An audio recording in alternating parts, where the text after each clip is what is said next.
मुझे कलेजा फटता ये बात कहते हुए, जब 4 साल के बच्चे को छाती से लगा के एक बाप और भाखड़ा में कूद के आत्महत्या कर लेता है। जनता द्वारा दी गई कुर्सी है, ये राजा रानी के पेट से पैदा नहीं होता, लोगों ने आप लोगों को शासक बनाया है।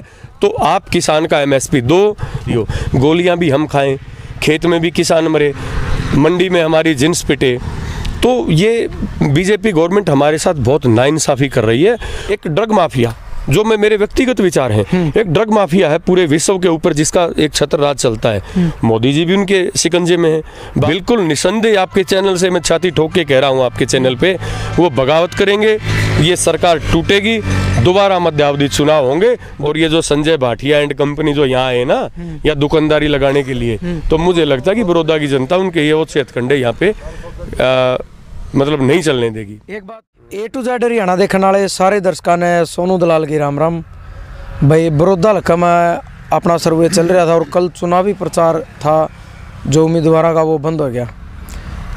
लेकिन कुछ चीज़ इसी होया कर है भाई, जड़े सवाल भी उठे हैं और कुछ चीज़ इसी भी हो जाए जो लोगों को पसंद भी आ जाए। अपने साथ रणबीर पहलवान खड़े हैं कथूरा तय, और इनकी जन्मभूमि कथूरा और हल्का जुलाना में जीन तो 10 साल ये पार्षद भी रह लिए। और 3-4 दिन पहले इनकी एक वीडियो आई थी, तो वीडियो अच्छी चली थी, लोगों के कमेंट भी आए थे। और लोगों के कईया के सवाल ये थे कि भाई थोड़ा मतलब और सवाल पूछिए, थोड़े तीखे सवाल पूछिए उस तरीक़े से। और थोड़ी उस टाइम तबीयत भी मतलब ख़राब थी, तो ख़राब तबीयत होने का कारण कई बार ऐसा हो जाए भाई, फेशियल एक्सप्रेशन कुदरती बदल जाए आदमी के। तो आज फिलहाल परमात्मा दया तो तबीयत ठीक है और पहलवान साहब अपने साथ खड़े हैं। आज पूछांगे इन तो 2-4 और बात। तो सबसे पहले राम राम जी। राम राम जी, आपको भी राम राम।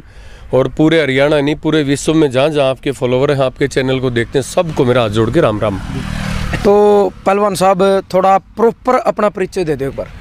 जी, मेरा नाम रणबीर सिंह नरवाल है, मुझे रणबीर पहलवान के नाम से जानते हैं। और जींद में मैं एडवोकेट हूँ, 10 साल में जिला परिषद का सदस्य रहा हूँ। गांव मेरा जमोला है, मेरे पूर्वजों का गांव है जो वो कथूरा है, यहाँ से हमारी निकासी है। तो पहले एक वीडियो बनी थी, उसमें चर्चा चल रही थी भाई, आपने भी बताया था भाई मौजूदा जो सरकार है जी भाई वह बात है, देखो कमी सम्मा हो, आपने कुछ कमियां भी बताई बिल्कुल उस तरीके से। हाँ। लेकिन आज का जो मेरा पहला सवाल है, सबसे पहला सवाल यही रहेगा भाई, जिस टाइम कांग्रेस सरकार थी जी, और धरातल लेवल की आप बात कराएंगे, जिसमें कमेरे गरीब मजदूर दलित कहते हैं, जिन्हें अपने हरिजन भाई कहते हैं, हाँ, जो जातियां में बांट दिए गए जी। और राजनीतिक जब ये चुनाव आवे हैं तो जातिवाद बहुत ज़्यादा फैलाया जावा है, आरोप मीडिया पर लगाया जावा, लेकिन उसकी शुरुआत राजनीति आदमी ही करा है। उसे की मैं बात करूँ, अगर इस बड़ौदा हल्का की आप बात करांगे, इसमें मैं गया भी हूँ और बुटाना गांव में भी गया था। एक बस्ती है, उसकी हालत इतनी खराब देखी। 6 साल से बीजेपी सरकार है, अब गठबंधन में है, लेकिन पहले भी 20 साल से इतना बुरा हाल उस बस्ती का मैंने देखा। वो आदमी रो रहे थे जी, और वो कोस रहे थे कि हमारी कोई सुनने वाला नहीं।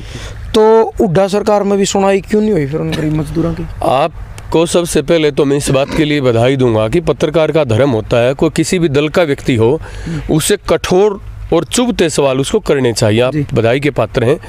और आपने कहा कि जाति जो राजनीति में हावी होगी, वो बिल्कुल मैं आपकी बात से 100% सहमत हूँ। आज मैं बड़ौदा विधानसभा का जो बाई इलेक्शन है, मैं उसमें देख रहा हूँ।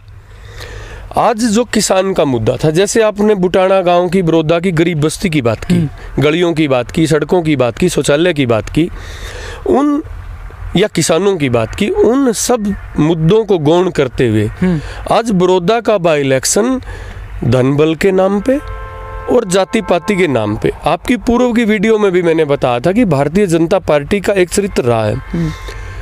उत्तर प्रदेश में उन्होंने हिंदू मुसलमान का कार्ड खेल दिया, हरियाणा प्रदेश में अमन चैन था, तो यहाँ जाट और गैर जाट में असंतुलन पैदा करने की चेष्टा इन लोगों ने की। वही नज़ारा मैं 2 दिन से देख रहा हूँ। यहाँ जाति पाति में इस इलेक्शन को विभाजित करने की बात है। लेकिन मैं एक बात कहना चाहता हूँ, जो मेहनत कश है, जो रोज़ कुआं खोद के पानी पीने वाला व्यक्ति है, सबर जब बगावत पे आएगा, सबर जब बगावत पे आएगा तो वो हर सितम का हिसाब मांगेगा। पानी है तो कोई बात नहीं, अगर मेरी रगों में खून है तो वो इंतकाम ज़रूर मांगेगा। ये बड़ौदा की जनता और हरियाणा प्रदेश की जनता भारतीय जनता पार्टी से इस चीज़ का इंतकाम इस इलेक्शन में लेगी कि हरियाणा प्रदेश जैसे शांत प्रदेश में यहाँ गरीबों के, किसानों के, कर्मचारियों के, व्यापारियों के मुद्दों को गौण करके भारत माता की जय और जय श्री राम के नारे की आड़ में उन मुद्दों को दबा के आप जाति पाति का जहर घोल के ये चुनाव नहीं जीत पाओगे। अगर आपको जनता जितवाना चाहती है तो मैं ये कहना चाहता हूँ उनको कि आप मुद्दों पे बात करिए, तथ्यों पे आप बात करिए, तो उन पे आपने बात करनी चाहिए।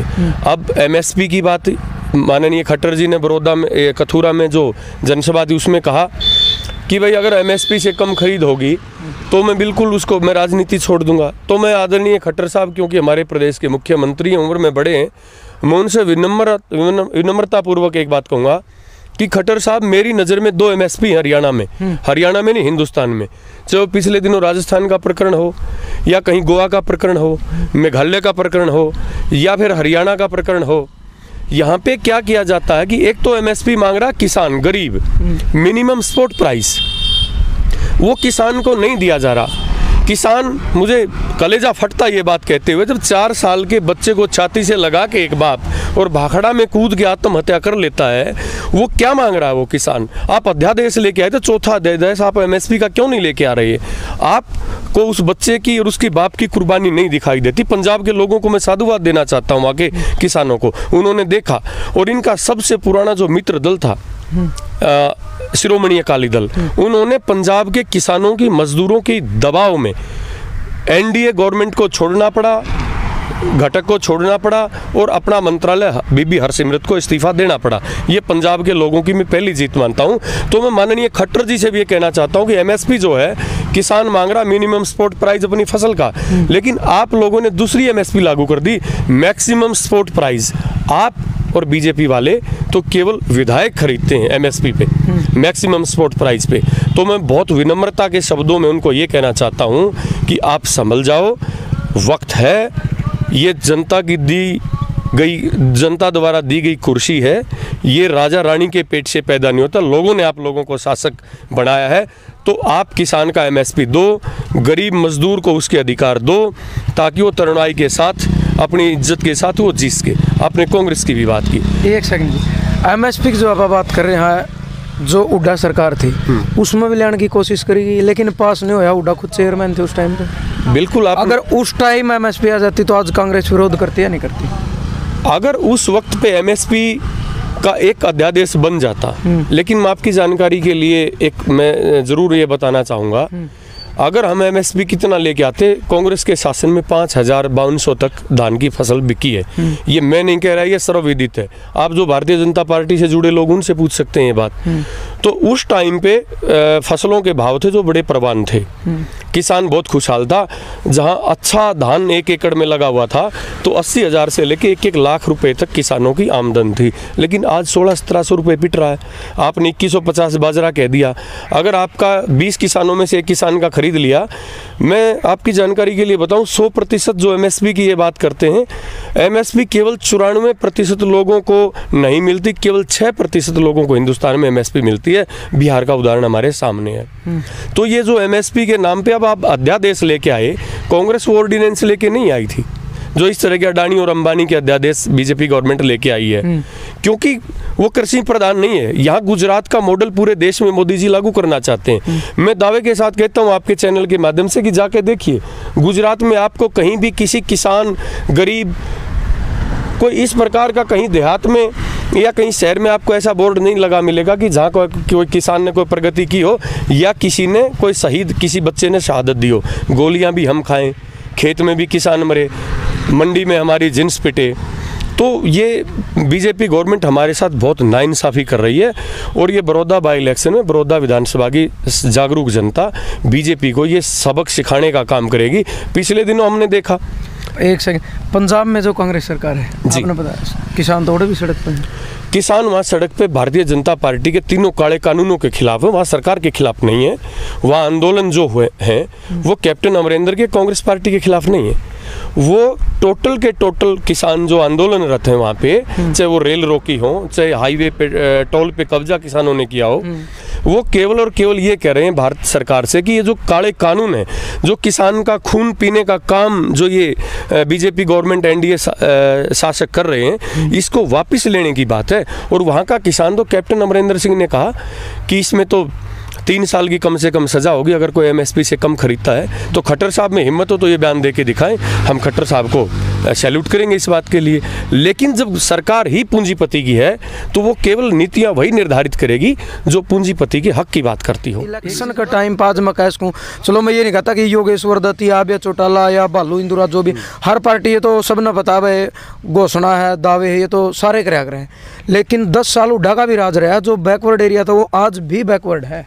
आपकी सही बात है आपकी। मैं ये नहीं कभी मैं दावा करता कि 100% लोग हमारे से खुश हुए होंगे, लेकिन वर्तमान शासक ही मैं कहूँगा, सेवक तो मैं नहीं कहूँगा इनको, और पूर्ववर्ती कांग्रेस की सरकार के 10 साल के कार्यकाल की आप तुलना करोगे, कितने गरीबों को रोजगार मिला, कितने लोगों को आपके बिजली की व्यवस्था मिली, कितने लोगों के मकान बने और कितने लोगों को प्लॉट दिए गए सरकार की तरफ से।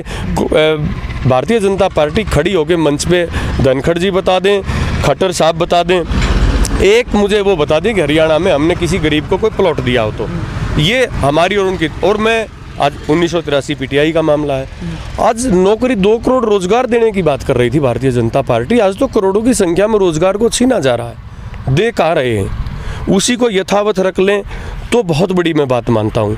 और दोबारा फिर मैं आपके चैनल के माध्यम से कहना चाहता हूँ कि जिस तरीके से जाति पाति का जहर इस इलेक्शन में फैला के भाईचारे को खराब करने की कोशिश की जा रही है। मेरे पड़ोस का जो विधानसभा जुलाना मेरा विधानसभा है, उसके बिल्कुल बगल में लगता है नारनौंद विधानसभा है। वहाँ से वर्तमान विधायक आदरणीय रामकुमार गौतम जी, बहुत आदरणीय वरिष्ठ विधायक हैं, वो नारनौंद की जनता को तो बोलते हैं कि भाई मेरे से तो बहुत बुरा कर्म हो गया और मैंने तो पाप कर दिया इस उम्र में, और ये योगेश्वर तो बहुत अच्छा, इसको बना दो। तो मैं कहना चाहता हूँ आदरणीय गौतम जी, आप इस्तीफा दे दिए। अगर खिलाड़ी को ही बनाना है तो आपके नारनौंद से पूजा डांडा एक बहुत अच्छी लड़की रेसलर है जिसने भारत के झंडे को लहराया, आप उसको विधायक बनवा दीजिए। लेकिन जब दूसरी बात आती है, नहीं भगत सिंह मेरे घर में पैदा ना हो, सामने वाले के घर में पैदा हो, गौतम जी यहाँ आके खट्टर को और खोपर को, दुष्यंत भाई को, हमारे से तो उम्र में छोटा दुष्यंत अजीज मैं कहता हूँ, अजीत दुष्यंत जी को और खट्टर जी को बुरी तरह से जो गालियाँ देते हैं, आज वो उनकी पार्टी का प्रचार कर रहे हैं उनको, क्योंकि गौतम जी को भी एमएसपी है जो मैक्सिमम सपोर्ट प्राइस, जो वो लाभ का पद चाह रहे थे, वो मेरे ख्याल में नहीं मिला, इसलिए वो भी यहाँ पे जाति पाति का जहर घोलने का काम कर रहे हैं। जाट उधर होंगे, और मैं ये कहना चाहता हूँ कि ये मेरी पार्टी का भी चुनाव नहीं है, ये तो चुनाव किसान का, गरीब का, मजदूर का, कर्मचारी का, व्यापारी का, तानाशाह और जुल्मी और जाबर सरकार के साथ है।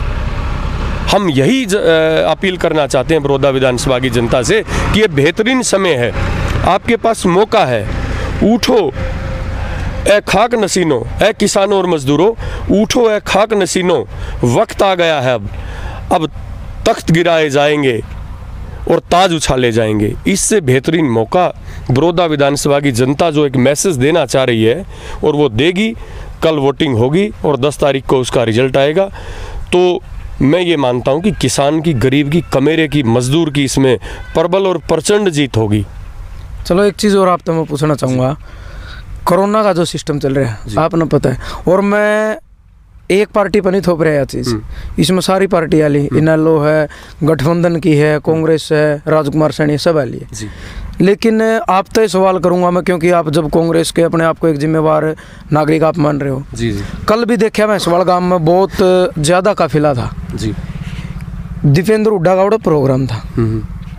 दूसरी चीज़ और है, सबसे बड़ा जो सवाल है और सबसे बड़ा जो मुद्दा है, इलेक्शन की आड़ में कोई भी पार्टी हो, गरीब का शोषण क्यों हो रहा है। अगर कोई एम्बुलेंस होती तो मैं घड़ी नहीं कहता, कम से कम अगर एक ना कहे साधन उठाओ 20 मिनट का टाइम लगता है, और आपने पता कि 1 सेकंड में आदमी की मौत भी हो सके, तो और जिम्मेवारी क्यों नहीं समझती सरकार। कोरोना भी छोड़ो, एक सोशल डिस्टेंस भी छोड़ो, एग्जाम की स्थिति क्यों पैदा करे, अगर नहीं जिम्मेवारी। देखो किसी नेता के प्रति एक प्यार होता है लोगों में, और मैं ये जरूर मैं आपके चैनल के माध्यम से कहना चाहूंगा कि भारतीय प्यार तो मतलब गाँव की जो लोकल सड़क थी उस पर भारतीय जनता पार्टी ने, मैं आपका जवाब जरूर दूंगा, भारतीय जनता पार्टी ने आपदा को अवसर में परिवर्तित करने में महारत है इन लोगों को।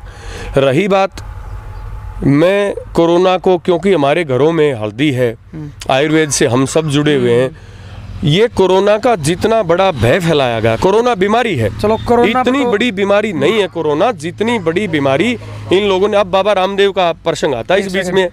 कोरोना पर तो अपना जो विषय है वो लंबा हो जाएगा, आप कोरोना ना दबाओगे, लेकिन बात सिर्फ सोशल डिस्टेंस ने भी छोड़ो।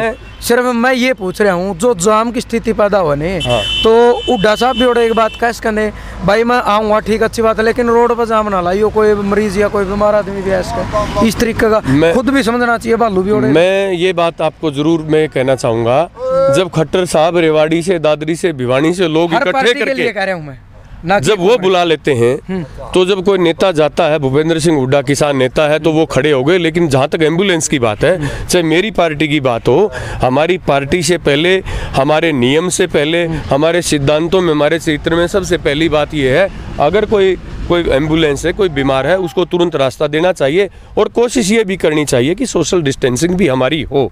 नहीं देखो, वो तो पार्टी तो सारी आगे, अगर मैं बीजेपी का किसी मंत्री तो मिलूंगा, किसी और भी मतलब जो जिम्मेवार समझे उन तो मिलो, उन तो भी मेरा ये सवाल रहेगा। लेकिन बात इस पार्टी है, या जिम्मेवारी कोई नहीं समझता। मेरा कहने का मतलब सिर्फ ये बिल्कुल आपने कहनी चाहिए और अच्छी बात है। मैं आपके चैनल को और आपको सैल्यूट करता हूँ कि यही पत्रकारिता है कि सही चुभते सवाल किसी से भी कोई भी हो, बिना भय के, बिना लाग लपेट के करने चाहिए। लोकतंत्र का आप लोग चौथा स्तंभ हो। लेकिन इन लोगों ने हालात ऐसे पैदा कर दिए कि कोरोना की आड़ में, मैं आपको कहना ये चाह रहा था, आपने मुझे बीच में रोका, मैं ये कहना चाह रहा था कि कोरोना बीमारी है, इतनी महान, इतनी बड़ी भयंकर बीमारी नहीं है कि इसका इलाज हमारे किचन में भी है। हमें डिस्टेंसिंग भी रखनी चाहिए, थोड़े से दूरी बना के। लेकिन इन लोगों ने एक ड्रग माफिया, जो मेरे व्यक्तिगत विचार हैं, एक ड्रग माफिया है पूरे विश्व के ऊपर, जिसका एक छत्र राज चलता है। मोदी जी भी उनके शिकंजे में है। बाबा रामदेव ने अश्वगंधा, कोरोनिल वगैरह ये एक दवाई इजाद की, इन्हीं का है, इन्हीं ने पाला पलोसा बाबा रामदेव को। लेकिन FIR दर्ज हुई उसके खिलाफ और ये कह दिया कि कोरोना की दवाई बनाने का तेरे को कोई अधिकार नहीं है। आप अश्वगंधा किसी को खिला रहे हो। और लेकिन बाबा आज भी 2000 के नोट, जो 1000 के नोट बंद करवा रहा था, भ्रष्टाचार दिखाई देता था, आज भी आंखें बंद करके बाबा जी नहीं लाला जी हो गए, वो भी इनकी हाँ में हाँ और इनके जयकारे लगा रहे हैं। तो इतनी बड़ी ये बीमारी नहीं थी जितनी इसको आपदा को अवसर बीजेपी ने बना दिया है। और दोबारा मैं फिर आपको ये ज़रूर कहूँगा कि हम दोबारा फिर ये कोशिश करेंगे भविष्य में, भगवान से प्रार्थना भी कि जल्दी इस बीमारी से निजात मिले। नहीं तो अगर कोई इस तरह का भीड़ इकट्ठा होती है तो हम कोशिश करेंगे कि कोई पीड़ित है, कोई एम्बुलेंस है, उसके लिए तो हम पहले से भी सोचते हैं कि उसके रास्ते को मार्ग का अवरुद्ध ना किया जाए, उसको रास्ता दिया जाए। भविष्य के दिखा अपनाइए। मेरे को भविष्य ये लग रहा है कि जयप्रकाश नारायण पार्टी का पूछूं मैं, कांग्रेस। हाँ, मैं वही कह रहा हूँ। एक हमारे नेता ने बहुत अच्छी बात कही थी, हमारे देश के नेता रहे बड़े, उन्होंने एक बात कही थी कि जिंदा कौमें कभी 5 साल इंतजार नहीं करती। ये बड़ौदा की जनता, भालू बेशक गरीब किसान का बच्चा हो, उसको बहुत शानदार तरीके से जीत हासिल करवाएगी। जैसे भारतीय जनता पार्टी ने जींद बाई इलेक्शन के बाद उनका जो हौसला 7वें आसमान पे गया था कि हम 75 पार करेंगे, तो उनका जो मॉरल है आज की स्थिति में किसी बीजेपी के अध्यक्ष से वो गांव में बहुत कम आ रहे हैं वो लोग। आप उनसे पूछोगे तो उनका देखोगे, उनका चेहरा मोरा हौसला उतरा हुआ, पानी चेहरे का गायब है। कांग्रेस और किसान का बेटा और किसानों की यहाँ जीत होगी। और उसके बाद आप ये समझो कि भारतीय जनता पार्टी की उल्टी गिनती शुरू हो जाएगी। जेजेपी के अधिकतर विधायक जिनको मैक्सिमम सपोर्ट प्राइज मिल गया वो सरकार के साथ हैं, लेकिन बहुतों को मिनिमम सपोर्ट प्राइज भी नहीं मिला है। वो बिल्कुल निसंदेह, आपके चैनल से मैं छाती ठोक के कह रहा हूँ, आपके चैनल पे वो बगावत करेंगे, ये सरकार टूटेगी, दोबारा मध्यावधि चुनाव होंगे, दोबारा फिर किसान की सरकार बनेगी। इस पर देखिए एक चीज़ और आप तो मैं पूछना चाहूँगा भाई, एक बात बताई गई है कि जो भालू है जी एक गरीब किसान का बेटा है जी, लेकिन अगर इसका पीछे देखा जाए तो ये तो 60 साल तक राजनीति में, इसका दादा था, इसके पिताजी थे, ये खुद है, और भूपेंद्र हुड्डा साथ इनके तो पारिवारिक संबंध है। नहीं, 41 साल का तो ये वैसे है, 60 साल से तो मैं राजनीति में नहीं कहूँगा। नहीं, क्योंकि और अगर खुद उनका परिवार यह बात कर रहा था, मैं भालू के परिवार का। अगर मैं आप राजनेता हो और आपकी पार्टी में मैं जयकारे लगा रहा हूँ और मेरी तीसरी पीढ़ी में मेरा प्रपोत्र अगर विधायक बन जाए तो गुनाह क्या हमारा है? नहीं, मैं गुनाह की बात नहीं कह रहा। तो क्या दिक्कत है? जब उसका दादा कांग्रेसी था, हुड्डा साहब के परिवार के साथ था, कांग्रेस पार्टी का सिपाही था, उसके पिताजी कांग्रेस पार्टी के सिपाही थे। अगर कांग्रेस पार्टी ने ये सोच के कि ये गरीब किसान का बच्चा है और पुश्तों से कांग्रेस पार्टी की नीतियों में ये विश्वास करता है, तो उसको टिकट देके मैदान में लेके कांग्रेस पार्टी आई, तो बहुत नेक काम किया कांग्रेस पार्टी ने। वो तो ठीक है, लेकिन पब्लिक में कई बार यह बात उठा है नहीं कि भाई और कोई किसान क्यों नहीं पकड़े, युवे क्यों पकड़े? और किसको पकड़ना तो एक ही था, लेकिन आप ये देखो कि एक को ही किसान को एक जो पकड़ना था किसान, लोगों में एक नारा होता था कि वे बाहरी, अब इनके घर का दे दिया। किसान गरीब मजदूर हो, मेरे ख्याल मुश्किल से कोई 1-1.5 किले का वो जमींदार होगा। अब उस चीज़ में भी वो ठीक आता है, फिट बैठता है। तो और किसको, कोई ऐसी तो है नहीं कि 20 लोगों को टिकट बांटती जाएगी। तो उसने पार्टी की निष्ठा से वर्षों तक मेहनत की है, तो उसका कपूर नरवाल ने जो पर्चा वापस लिया, आपने क्या लगा उस तक कितनी मजबूती बढ़ी है इसके बालों की? देखिए, कपूर नरवाल ने 2 चुनाव यहाँ हारे हैं, और कपूर नरवाल का जहाँ तक मैं समझता हूँ, कपूर नरवाल जी का सामाजिक जीवन बहुत अच्छा है यहाँ पे। लोग मुझे कहीं इसमें चम्मन गाँव में कपूर नरवाल को कोई गलत कहने वाला नहीं मिला। तो कपूर नरवाल का व्यक्तिगत यहाँ पे, कपूर नरवाल को मैं छत्रप बोल सकता हूँ इस इलाके का, और कपूर नरवाल ने जब उसको आशीर्वाद दिया है तो कोई गोत नात के या जाति बिरादरी के उसमें नहीं आके दिया। उसने, कपूर नरवाल ने इसलिए इसको अपना आशीर्वाद और समर्थन दिया है कि ताकि किसान की, गरीब की, मजदूर की लड़ाई कमज़ोर ना पड़ पाए। और कपूर के आशीर्वाद से, जिस दिन कपूर नरवाल ने इसको आशीर्वाद दिया, तो निश्चित तौर पर पूरे विधानसभा क्षेत्र की जनता ने ये मान लिया कि कांग्रेस का प्रत्याशी जो भालू है, किसान गरीब का प्रत्याशी, वो अच्छे मतों से चुनाव को जीत रहा है। एक चीज़ और थी, लोग कपूर नरवाल में ज़्यादा वो रखे थे, मतलब ये कहते अगर कपूर नरवाल ने टिकट मिलती तो एक तरफी जीत थी कांग्रेस की।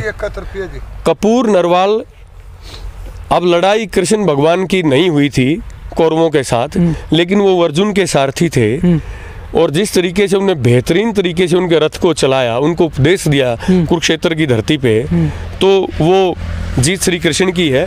आज भी मैं कहना चाहता हूं कि डॉक्टर कपूर का भी जब ये इतिहास लिखा जाएगा कि जालिम सरकार से जब किसान मजदूर टकरा रहे थे, कि कथूरा से एक डॉक्टर कपूर नरवाल ने अपना आशीर्वाद देके गरीब किसान को बनवाया था, तो श्री कृष्ण की भूमिका में डॉक्टर कपूर नरवाल को देखता हूँ। उसके अगर भालू जीत गया तो मन ये लगे है जो कपूर का जो पर्चा दिया गया है, यानी वापस लिया था, शायद जीत का वही कारण बना, ना तो बीचों बीच योगेश्वर भी लेकर इसका।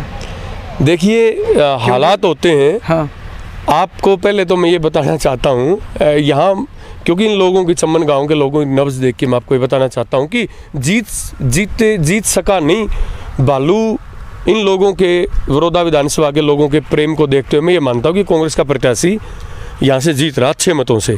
और डॉक्टर टाइम बताओ नहीं तो? हाँ, 10 तारीख को मैं एडवांस में बड़ौदा विधानसभा के लोगों को मैं बधाई देना चाहता हूँ कि एडवांस में मैं कहना चाहता हूँ, लेकिन लोगों को मैं सजग भी ये करना चाहता हूँ कि भाईचारा भी खराब ना करें। और ये रात है ना, जो कयामत की रात, आज की रात है, जो भारतीय जनता पार्टी निसंदेह आपके चैनल के माध्यम से बताना चाहता हूँ, पीछे कल सिलेंडर वो बांट रहे थे फ्री में, वो पैसे का लालच देना चाहेंगे और कुछ करना चाहेंगे, लेकिन बड़ौदा की बहादुर जनता है, ये लोग बिकाऊ नहीं है। लोग तो नहीं बिकाऊ भाई, भूपेंद्र हुड्डा भी देगा पीछे, तो वो कोई भारतीय जनता पार्टी का सरकार के तंत्र से कोई लड़ सकता है क्या? अब सरकार के तो कोई भी एक आदमी बाहर से आके सरकार का आदमी ठेका उठा लेगा कि हाँ, मैं इतने पैसे में खर्च कर दूंगा, ऐसा